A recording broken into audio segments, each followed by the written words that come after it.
दोस्तों, आपने यह कहावत तो सुनी ही होगी, कहीं की ईंट कहीं का रोड़ा, भानुमति ने कुनबा जोड़ा। जी हाँ, ये वही दुर्योधन की पत्नी भानुमति थी। वह बहुत ही सुंदर, आकर्षक, बुद्धिमान और ताकतवर थी। यही कारण था कि भानुमति के स्वयंवर में शिशुपाल, जरासंध, रुक्मी, वक्र, कर्ण आदि राजाओं के साथ दुर्योधन भी गया हुआ था। जब भानुमति हाथ में वरमाला लेकर अपनी दासियों के साथ दरबार में आई, तो एक एक करके सभी राजाओं के पास से गुजरी। दुर्योधन के भी सामने से गुजरी। दुर्योधन चाहता था कि भानुमति उसके गले में ही वरमाला पहनाए, लेकिन ऐसा नहीं हुआ। जब दुर्योधन के सामने से भानुमति आगे बढ़ने लगी, तो दुर्योधन ने जबरदस्ती भानुमति के हाथ से माला अपने गले में डाल दी। इस दृश्य को देखकर सभी राजाओं ने तलवारें निकाल ली।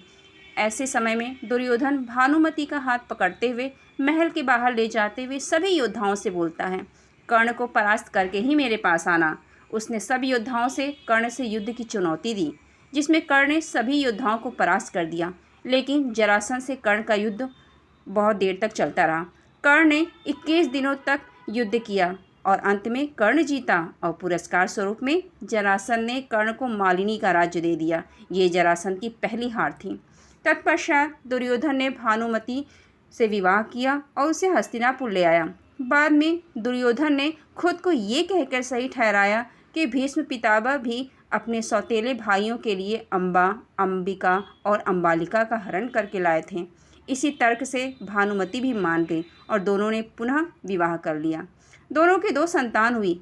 एक पुत्र लक्ष्मण था, जिसे अभिमन्यु ने युद्ध में मारा था, और दूसरी पुत्री लक्ष्मणा, जिसका विवाह कृष्ण के जामवंती से जन्मे पुत्र साम से हुआ था। दोस्तों, भानुमति ने अपनी सहमति से दुर्योधन से विवाह नहीं किया, बल्कि दुर्योधन ने जबरदस्ती शादी की। अपने दम पर नहीं, बल्कि अपने मित्र कर्ण के दम पर किया। भानुमति का हरण। दूसरा, भानुमति की बेटी लक्ष्मणा को कृष्ण पुत्र साम भगा के ले गया था। तीसरा, पुत्र लक्ष्मण की इच्छा पूर्ति नहीं हुई और वह अभिमन्यु के हाथों युद्ध में वीर गति को प्राप्त हुआ। इसी तरह की विस्मृतियों के कारण ये कहावत चरितार्थ होती है। कहते हैं कि भानुमति का कर्ण के साथ अच्छा संबंध हो चला था। दोनों एक दूसरे के साथ मित्र की तरह व्यवहार करते थे। दोनों की मित्रता भी प्रसिद्ध हो गई थी। भानुमति बहुत ही सुंदर, आकर्षक, तेज बुद्धि और शरीर से काफ़ी ताकतवर थी। भानुमति दुर्योधन से खेल खेल में ही कुश्ती किया करती थी, जिसमें दुर्योधन भानुमति से कई बार हार भी जाता था। भानुमति को दुर्योधन और पुत्र लक्ष्मण की मौत का गहरा धक्का लगा था, लेकिन उसके बाद ऐसी किंवदंती सुनने को मिलती है कि भानुमति ने दुर्योधन की मृत्यु के बाद पांडवों में से एक अर्जुन से शादी भी कर ली थी। दोस्तों, आखिर सबके मन में ये सवाल उठता होगा, आखिर क्यों भानुमति ने अर्जुन से विवाह किया।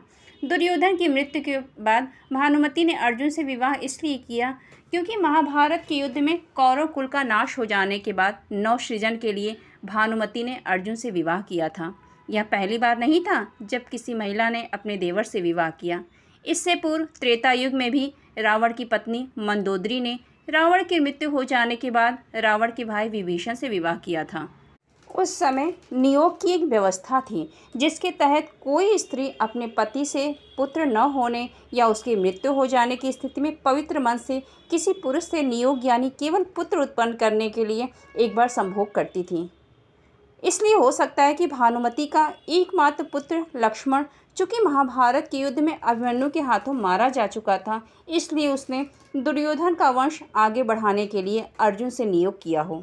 और तभी से भानुमति के नाम से ही कहाँ का ईंट कहाँ का रोड़ा, भानुमति ने कुनबा जोड़ा नाम की एक कहावत प्रसिद्ध हो गई।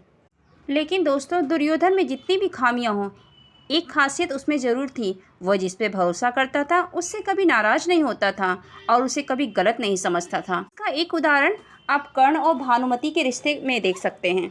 एक बार कर्ण और भानुमति शतरंज खेल रहे थे। दुर्योधन के आने की खबर सुन भानुमति जाने लगी। कर्ण ने उसको रोकने के लिए अपनी ओर खींचा तो भानुमति का आंचल फट गया और मोती बिखर गए। उसी समय दुर्योधन ने कक्ष में प्रवेश किया। दुर्योधन को देख दोनों लज्जित हो गए और सर झुकाकर खड़े हो गए। इसके बावजूद भी दुर्योधन ने अपनी प्रिय पत्नी और अपने प्रिय मित्र पर जरा भी संदेह नहीं किया।